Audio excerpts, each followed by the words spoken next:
Welcome, welcome to Mission 3, Lesson 26. And our student objective for this lesson is to divide multiples of 10, 100, and 1000 by single-digit numbers. Okay, so essentially what we're going to be doing is, if you remember with multiplication, we had a zeros trick when we were multiplying in like tens or hundreds or thousands, about how we talked about you can take the zeros off and then put them back on. Now we're going to do the same thing, but with division problems. So it's the same concept, just with division problems. So let's take a look at a few examples and how we'd work through those. This is our first example. The equation that we're looking at is 80 divided by 4. 80 divided by 4. Now, that might seem like a lot right now, because you might be like, oh man, I could draw it out, but that's 80 different somethings I have to draw, or, you know, I'm going to do the long division steps, and maybe I just want to shortcut how to do that. Well, if the number ends, if it's like a multiple of 10 or 100 or 1,000, so in this case, we see that it's 80, which is a multiple of 10 because it ends in that 0, and we're dividing by 4, so 80 divided by 4. So here's how this little shortcut trick works. It's just like when we did it for multiplication. So what we're going to do is we're going to ignore the 0 for a second. Instead of doing 80 divided by 4, I want you to just think, so we're going to ignore that 0. I want you to think, well, what would 8 divided by 4 be? Well, I can do that more easily. 8 divided by 4, I know, is 2. Because 4 times 2 is 8. So 8 divided by 4 is 2. So now if I look back, 80 divided by 4, well, what had I done to that 0? I had taken this 0 out, and now just like with multiplication, I need to put it back on. So since 8 divided by 4 was 2, and I had taken off that 0, I just need to put that 0 back on at the end, just like that.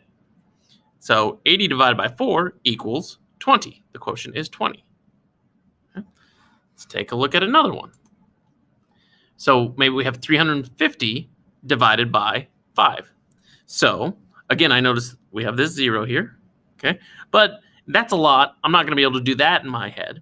However, using the zeros trick, the shortcut, we can, because we're going to think of it, instead of 350 divided by 5, we're going to think about 35 divided by 5. So we're just forgetting about this 0. We're putting a pin in it. I'm going to put a little pin. That's a pin. We put a pin in that 0, and we're just holding it there for a minute. So 35 divided by 5. Well, I can do 35 divided by 5. 35 divided by 5 is 7. And I know that because 5 times 7 equals 35. So back to the original equation, though. Well, what would 350 be divided by 5? Well, I know it's that 7, and then I put the pin in the 0, and I'm going to take this pin out, go away pin, and I just have to tack that 0 back on. So it becomes 70. And again, I could check that by going 5 times 70 equals 350. Okay. Same idea. It's that zeros trick. Simplify it for yourself. Another example. 280 divided by 7. Can't do that off the top of my head. However, I notice there's this one 0. I'm going to stick a pin in it. Say, hey, you wait right here. And so what I'm going to do is 28 divided by 7. And the way I ask myself, I go to, just for my division facts real quick, I go, hey, 7 times what equals 28? Well, 7 times 4 equals 28. So here I know that 4 stays the same.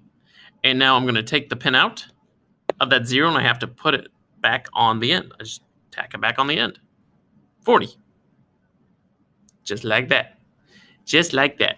Now, so remove the zeros, then put the zeros back on. Remove the zeros, put the zeros back on. Same thing as when we're multiplying it.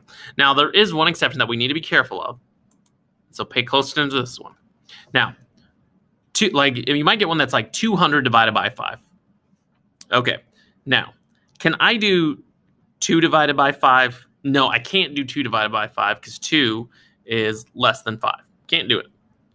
However, can I do 20 divided by 5? Now I can do it. So in this case, notice there were 2 zeros. So I'm not just going to totally ignore both. I need the second 0 here in the tens place. So I'm going to treat this as 20 divided by 5. And notice I'm using this 0. So how many pins do I need to put in? How many different zeros? Just 1 0 gets a pin. That one, I'm putting the pin in. I'm saying, hey, I'll get back to you in a minute, but I'm using this 0 here. So it's in use. So now I'm just going to do, well, what's 20 divided by 5? Okay. Well, 20 divided by 5 equals 4. And I know that because, well, I think 5 times what equals 20? 5 times 4 equals 20. So 20 divided by 5 equals 4. Now, I'll go back up to the original equation. And the question becomes, it's 4, but how many zeros do I have to put back on? Don't get tricked here. I only need to put 1 0 back on. So it's 40. Why do I only put 1 on? Because I used one of the zeros in this equation. I didn't say it was 2 divided by 5 and then tack on 2 zeros. I said it was 20 divided by 5. And I'd only put this pin, I'd only taken off the 1 0.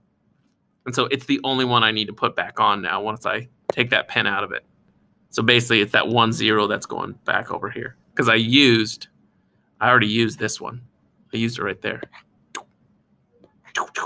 Like that. So those are the only ones that might be a little trickier for you when you're doing this is, if it's one where you have to use one of the zeros in the equation. But remember, you can take those zeros off and then put them back on. Take them off, put them back on. Put a pin in them, come back to them. So that's what we're doing in this lesson. That is our objective to do, is complete problems like this. And as always, if you have any questions, you can ask me or your teacher. Good luck.